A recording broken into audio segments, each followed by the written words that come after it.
Assalamualaikum children, hope everything is okay with you. Today I'm going to read to you another book from my graphic story series which has been published by Oxford University Press, and I'm sure I've told you this before that the books that I have written for this series about eminent Pakistani personalities, famous personalities of Pakistan, men and women.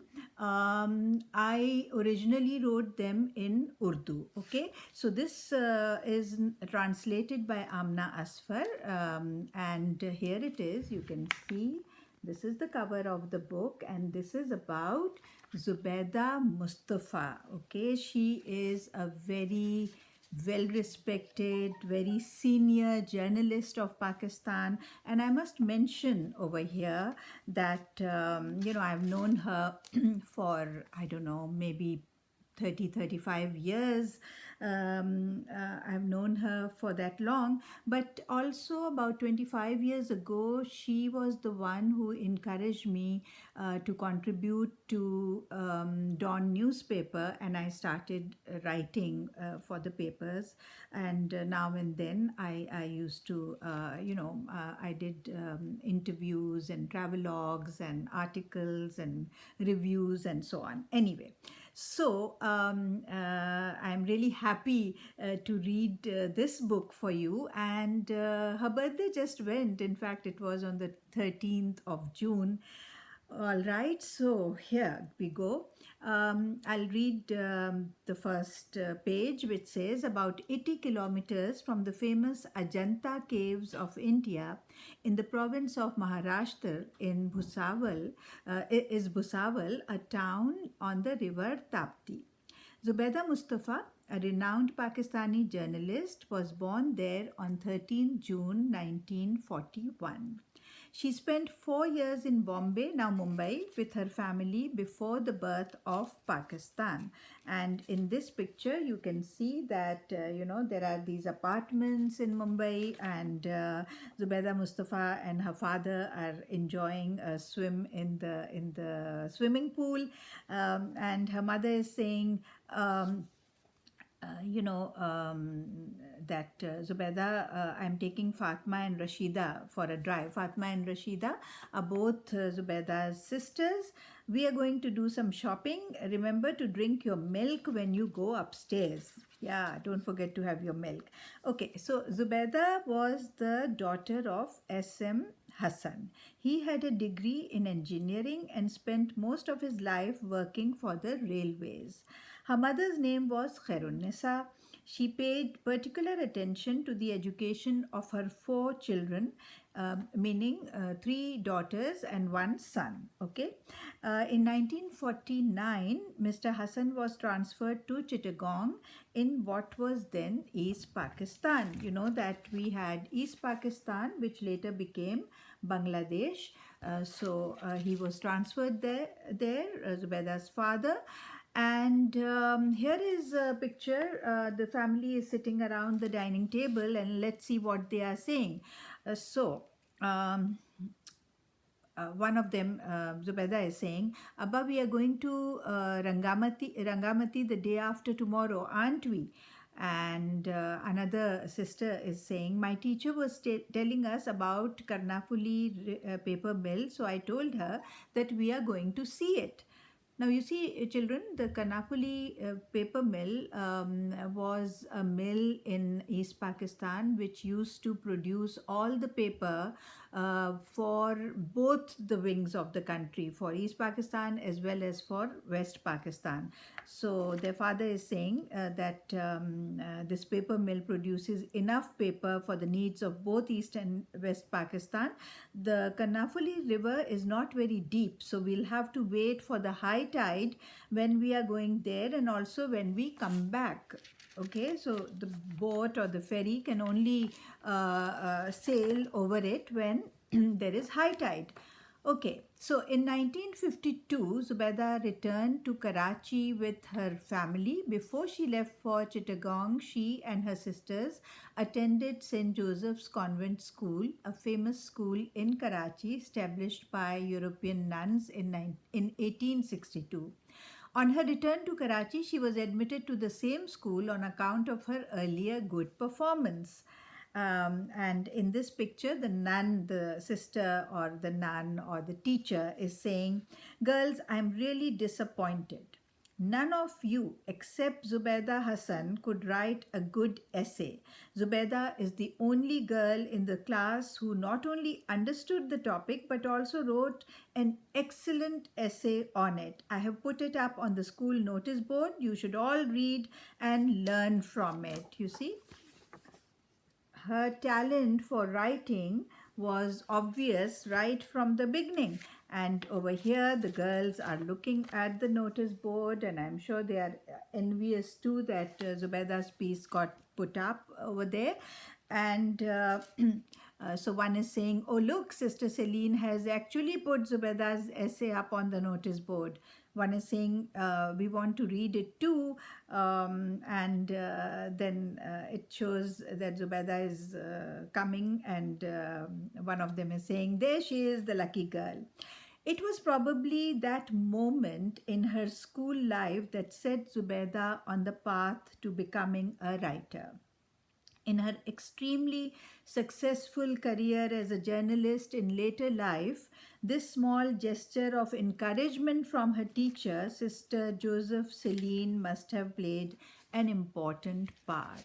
Actually, Zubaida Mustafa told me herself that yes, it was her teacher, Sister Celine, whose encouragement, because encouragement is all that you need, right? Everybody needs that. And so as a child, when she got encouraged that she writes so well, that's the path she chose for herself. Zubaida and her family loved books, so her house was full of them. She was also very fond of sport. She and her younger brother Mehdi Hassan, who was closest to her in age, would often kick up a din. In her school days, Veda loved to play cricket and ride a bicycle. In college, she played netball and enthusiastically took part in athletics. Okay, this is a very funny picture. I'll just show you. As children, one day, Mehdi Hassan and his friends were turning somersaults to celebrate their victory in a cricket match. Zubaida was invited to join them, but she didn't know how to do, how to turn a somersault, kalabazi. Okay. However, never one to admit incapability, she claimed that she could stand on her head and that she would do so behind a wall, on condition that no one would come behind the wall to see her do it. She then went behind the wall, took off her shoes, wore them on her hands, and slowly raised her hands above the wall for her brother and his friends to see. Now, isn't that very, very naughty and clever at the same time? You see that? She's behind the wall, but she has her shoes on her hands. And the boys are saying, "Oh, look, Mehdi, your sister is really something." Okay. Now, this particular page tells us something about her sisters. Look at this one. Okay. So, her sister is saying, "Put away your book for a moment, Zubaida. I have to take your measurements. I am making a kameez for you in a new style." So she says, "Okay, I'll put it down, but don't start sewing it right away. I can't understand the attitude of Jane Eyre's aunt. Why did she treat poor Jane so badly?" She was reading Jane Eyre, and so she wants an explanation.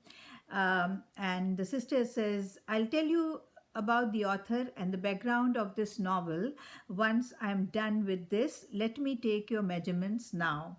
Zubaida had a special relationship with her sisters. Her elder sister Fatma was a medical student and was therefore always extremely busy. Manjli Appa, Rashida, indulged and coddled Zubaida. Although Rashida had read mathematics at university, she enjoyed reading books of all kinds and would pass on her favorite books to Zubaida.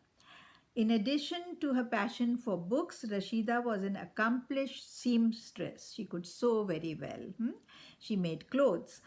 She used to sew beautiful outfits for herself and Zubaida.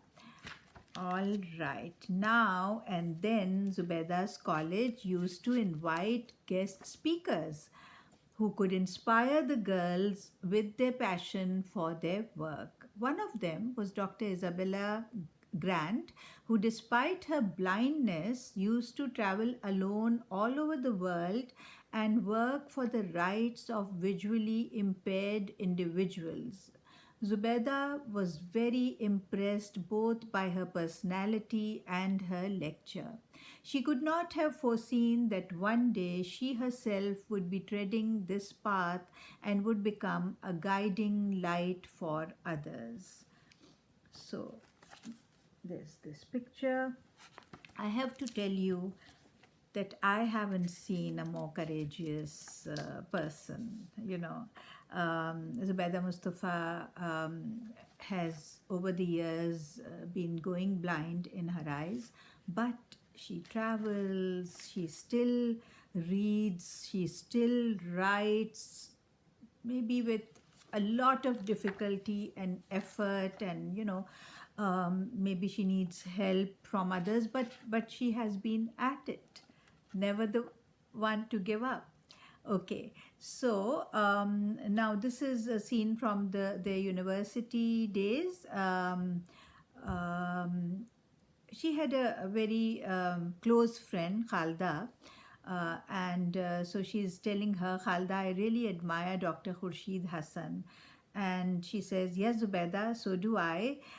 It's fun to learn international politics from her. And she says, absolutely. She has studied abroad and is highly educated. How confidently she works among her male colleagues. I'm also impressed by Dr. Mahmood Hassan and Dr. Riazul Islam. Like them, I want to read lots of books, read papers, be a scholar. That's what Zubaida is saying while she was at university. The friend who most influenced Zubaida was Khalda Qureshi. Khalda was the granddaughter of Maulana Muhammad Ali Johar, the famous Muslim leader, scholar, poet, and journalist. Khalda had an immense sense of humor, but her life and experiences had given her great maturity. The two were close friends. In 1962, after gaining their masters from Karachi University, Zubaida and Khalda began working as research officers in the Pakistan Institute of International Affairs, PIIA, which is run by Dr. Masuma Hassan. Khalda died in 1983. Zubaida still misses her friend.